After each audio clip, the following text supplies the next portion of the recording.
All right, and welcome to our final 3 series of barrel-aged Great Divide beers. Man, I didn't know that the barrel aged three ways was a thing, and it comes with a glass. This is like their holiday thing. It's a very neat little thing they got here. Yeah, this was fun. Like we said, probably in the post and in previous Cellar raids, we're always drinking Chicago beer on Chicago Beer Pass, because that's what it is. But there are plenty of other beers out there, and especially beers that end up in our cellars that we should have drank. Because I get distracted by that new Chicago release, and I don't want Old Yeti. Yeah. But here we are. Yeah. So this is the Yeti, their Imperial Stout, aged in whiskey barrels. All right, so you've had Yeti before. I've had Yeti. Mm-hmm. Yeah. I feel like it was a blue bottle, like in the past, but I could be wrong about that, like a big blue bottle. I'm guessing out of the three, Yeti's the most well-known out of, what was it, Hibernation and Old Ruffian? Yeah. Yeti's probably the one that everyone knows. Right. So it's a 12.5% beer, or at least this version is. This unique version of their monstrous Yeti Imperial Stout is aged for at least 12 months in whiskey barrels. The spirited aging process produces a highly complex, mellowed Yeti with its signature roasted flavors, hints of vanilla and oak, and whiskeyed finish. All right.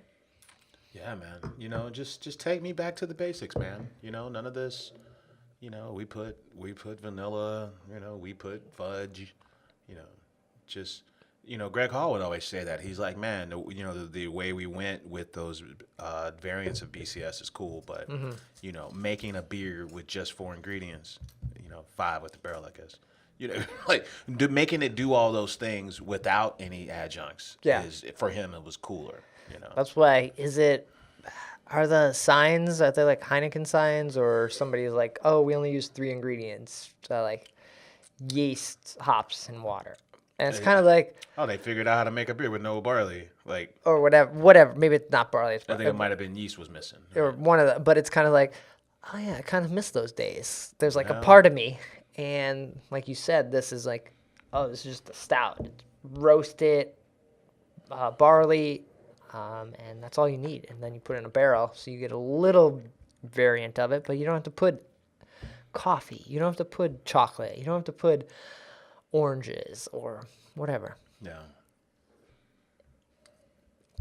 But we get a nice black finish. Woo! That tastes like burnt. Like someone put a cigarette in the beer. It's waves of bitter chocolate. Lots of I guess it's cacao nibs, right? Like cacao. My understanding is like that's chocolate before it's sweetened is the cacao nib, right? Yeah, right? That's really smoky. Like it is very smoky to me. Like it's like a clove. Whoa. Yeah, it's like What is happening? This is not. I'm not liking this. It's really aggressive in the sense that you put like too much of an exotic spice in a dish. Yeah. Like that. An exotic bitter spice. It has all the familiar flavors up front, but then it's that lingering effect that has like a very dense, spicy note that I can't really. I'm trying to describe. Yeah, but it's almost peaty, like a Scotch peat going on. We don't know the whiskey barrels that were used. I don't think it doesn't say. They just say whiskey barrels. I'm not getting any of this vanilla oak. It's all kind of overshadowed by the like that roasted malt character, like whatever the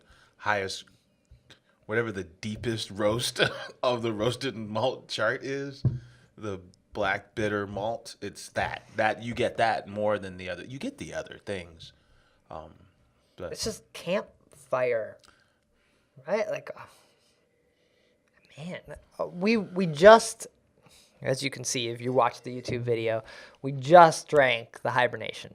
So, Yeah.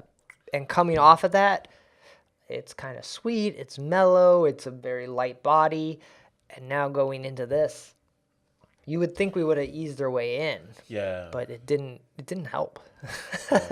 Maybe we'll mention on the show so I can know what cocktail it reminds me of. But, Cuddy Sark, that whiskey had like a pre-prohibition party. And one of the cocktails they made with like licorice and some other some other bitters in it. It reminds me of that. Reminds me of a pre-prohibition cocktail where bitterness was the showcase. Yeah. I'm interested to know now that this is bottled March of 2017, so it's like we said, about a year and a half. This doesn't feel like an aging process, or it doesn't feel like something that would have happened in the bottle. It probably tastes smokier and oakier.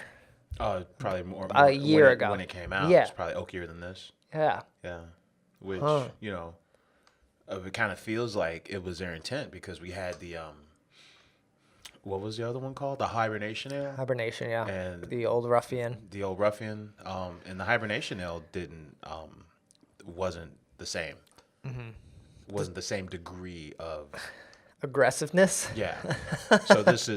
So whatever they're doing, it's by design. Yeah. That dense, like oaked, bitter flavor. Now I that hate the word bitter. I'm trying to come up with a different word. Yeah, bitter. It's not like it's more of that grapefruit, like you said, bitter, not a hoppy bitter. Like you just put too much in that cocktail. Like you just made it too bitter. Like for people that's who don't weird. Like, people who don't like licorice, I think Licorice, sometimes bitter licorice. It's bitter the way it's like like a black strap molasses, where it's still molasses, but it leads with a bunch of tobacco, leathery, dark, heavy oak tannins. It leads with that, although it's still syrup at the end. Yeah. Yeah, but it leads with a lot of other stuff. This, I think we said in the Hibernation Ale video, you kind of want maybe that whiskey to like kind of also go with it. This, you want that whiskey to kind of help you. Like, I just drank a whiskey shot. Give me that Hibernation, or give me that Old Yeti whiskey barrel, and I can now chill. Like, let the buzz kick in. Just kind of like slow drink it. Yeah, this is one of those beers that you've had too much, and you're already like, I don't think I'm gonna finish this one, but I know I won't accidentally drink the whole thing. Yeah. Yeah. Damn. It's for the dark chocolate. It's for the dark chocolate lovers here, man. I'm not a fan. It's yeah, I wish we had like some of the, if they had like a little cuvee with the Hibernation and this, I think it might be, a little more palatable. But I think it is for like people who like Scotch and just like things like a little more on the aggressive side when it comes to like, sweetness is a smaller note, and really the aggression is all on the oak and the bitterness. So Super fun series to see the progression of them. So kudos to Great Divide for doing that. I think that's great. yes, Work on this recipe a little bit. Something's not working. this For me. Now I'm inspired to have like a range of words to just that help me describe when I'm feeling something that's, because overly, we talked about it before, sometimes overly hot beers can kind of give me that same level of bitterness, right? Not the same taste, but that same level, that category 5, like You're really, right. I really think dense. we do need another word for cocktail bitter. Yeah, because it's not fair. Because hot bitterness is sharper bitterness. This is like it's more not of a piney, grassy. Yeah, this is like a pine sap, blackstrap, molasses type bitterness. Like you said, licorice. Yeah, it's more in line with that than it is like it's a rounded, deep bitterness. It's not sharp like a hoppy, but still the same. It doesn't like pucker, or it doesn't like hit the back of, like hot bitters hit the back of your taste buds. Yeah. This is all like front bitters.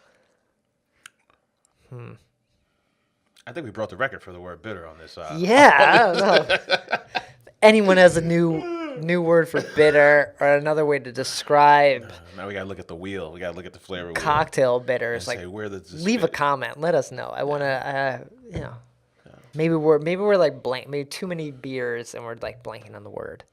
Yeah. I'm not saying that's all I get, but it's what you're left with. Yeah. Yeah. All right. Well, that does it for this. Thanks for checking out these videos on YouTube. Be sure to hit that subscribe button. Check out the full episodes as well. We'll be back soon. Take care. Cheers.